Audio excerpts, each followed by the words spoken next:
Today you are watching WYTV. Welcome to News Review, where we talk about the headlines that made up the newspapers of today. My name is Ahmed Abbas, or Latunji, but you can call me Sidon J, and I'm in the studio with Odonya Adelere.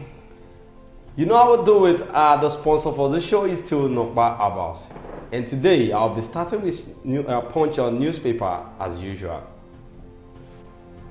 Tinubu governors meet over food crisis as emirs MBA laments hardship.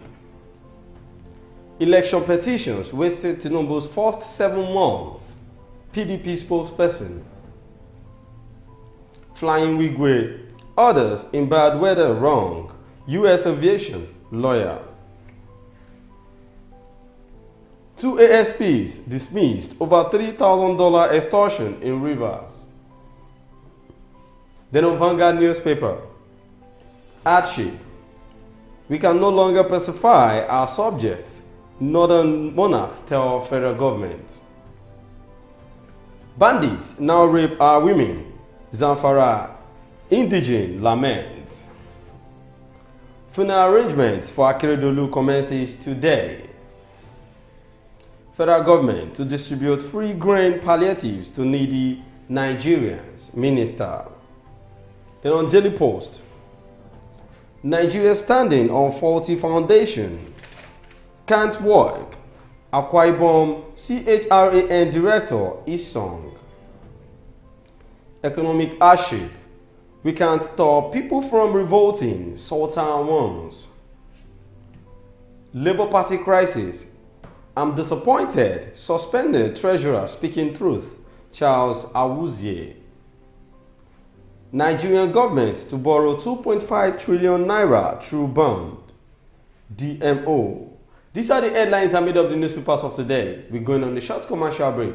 When we're back, we'll continue with some of the headlines. Don't go nowhere. Stay tuned. When life breaks into the beautiful splendor of nature, and the kids can't just resist the temptation to explore to its zenith with the full assurance that the perfect backup is on the way for a perfect refilling. Nokba, we always come to the rescue anytime, anywhere, any day, anyway, anyhow, round the clock. Your family just can't get a better companion aside Nokba. Nokba Abba Mixture, your family's best bet. With Nokba, healthy living is guaranteed for me and my family. Nokba for management of power. Back from that short commercial break, and that's our sponsor, Nokba Abbas. The first headline of today that we want to talk about is election petitions wasted Tinubu's first 7 months. PDP spokesman. There is hardship and insecurity because the government was not active. During the first 7 months of its administration, we were in court, so the government did not function. It was preoccupied with protecting itself. Consequently, in a 4-year tenure, we lost 9 months to integration. Well, I think this person that is speaking now is speaking on behalf of APC. Because he's a PDP spokesman. So why is he speaking on behalf of APC? I don't really understand what you're trying to say. He said the first 7 months was because of election petition. But we have a president flying all over the country. Nah, just going there and there, looking for network. And not that he has been parading the court or anywhere. He's just now. I even heard that he's about to travel to Ethiopia. Where is he going to? Is it still part of election petition? Well, I mean, I feel this man that is talking did not even know what he's saying, because normally it is the job of it is normal for other opposition to appeal, like to talk about to fight for their mandate. It is normal. I don't understand why he would just wake up one day and say election petition wasted 7 months. Did Tinubu come out to tell you that 7 months of his tenure wasted? No. It's very funny because when you see PDP trying to speak for APC, I don't understand. Probably you've collected something. You've been given something that you don't want anybody to know about. Well, additionally, we need to address true federalism. Why should local governments be enshrined in the constitution? This fosters incompetence, favoritism, and complacency. For example, Kano State has 44 local governments, Lagos State has 20, and Katsina 34. These disparities contribute to the injustices in our country, necessitating restructuring. Now is the opportune moment to restructure the country. Restructuring has always been the stance of the PDP. We discussed restructuring when we were in power, but didn't take concrete steps to implement it. If initiated now, it could help alleviate some of the current national challenges. Do you think restructuring will make things get better in Nigeria? Because the restructuring is trying to say now, I don't understand. My own is, if we don't know where we are going to, at least where we are coming from, we can still remember. Please, let's go back to where we are coming from. Do you think where we are coming from is better? See, the way I'm seeing it right now, the way we were coming from is far better. Because I can remember in the regime of the former president of Nigeria, Buhari, at least you can't go outside and not even be bold of saying I have 2,000. Now, people are lamenting seriously. There is this thing called there is no money. It is out there. You know, normally, I know that there is hardship. But, you know, this thing did not start in a day. It didn't start when Tinubu became the president. We have a lot of... This is the way we are going to be saying it. Everything we will come to this tight knot that we won't be able to unlock. Well, I believe, there's something telling me that at the end of all these things, we will smile. Okay. Well, even our presidential candidate had a document on restructuring. Since the 2014 conference under former President Goodluck Jonathan, we've been advocating restructuring. However, the same individuals in the All Progressive Congress opposed it.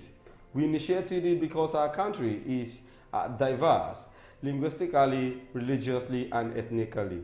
But talking about language, you see, one of the two that, okay, let me just say, one of the things that cuts across the ethnicity in Nigeria is language. Yes.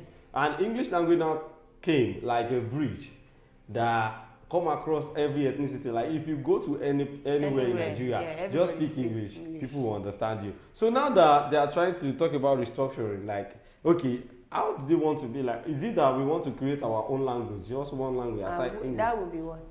Pidgin. Because now they said it's because we speak English in Nigeria. It's one of the two that they say UK people are using again. But then today now we got to know that in UK you can actually work as under law. A lawyer can actually work in the UK, and a UK lawyer can actually work in Nigeria. Yeah, so you can work in their chambers, they can work here. So I'm now looking at it like, if they are coming here to work, do you think someone from UK will come here to work? That is one thing I don't understand. Not even in this regime that we are. We Nigerians want to run out of this country. I think they just said that so that the Nigerian lawyers that actually wants to leave the country can have the access to. We want to stay. We want to stay. Well, let's move on to the next headline here. Bandits now rape our women. Zamfara indigene laments. Bandit attacks on rural communities in Zamfara state have taken another dimension as the hoodlums now concentrate on raping married women and girls in their family homes. Now, before it was in the bush, on the highway, but now they are going to people's house, going into their room, bringing them out and taking them to the bush to rape them. We lost it already in Nigeria. I don't know how we got to this. How did we get to this place? I don't understand. This came on the day suspected bandits arrested by the Federal Capital Territory FCT Command of the Nigerian Security and Civil Defense Corps, NSCDC, and personnel of the 176 Guards Battalion of the Nigerian Army told their interrogators that they had sponsors. This is even as Minister of Federal Capital Territory FCT Nyesom Wike yesterday placed a 20 million naira bounty on 3 notorious kidnappers terrorizing the territory. Imagine. So you have that 20 million naira. Hey. So you are placing 20 million naira just for somebody to help you find this criminal. Honestly, they said when a purpose of a thing is not known, abuse is inevitable. They are abusing a lot of things in this Nigeria. So you are looking for criminal and you are placing 20 million naira bounty. Why Nigerians are actually suffering? Oh. That 20 million naira, you can actually put it in the security aspect. I'm telling you. You know you can work with it in the security aspect. Exactly. 20 million naira, we know what 20 million naira can do in Nigeria economy. But now you are placing it on just to get 3 terrorists that you can actually do. Send this intelligence helicopter into the bush and you will get what you want. Those bandits in Ekiti. You are not telling me you want to place 20 million. This is another method of chopping Nigeria's money.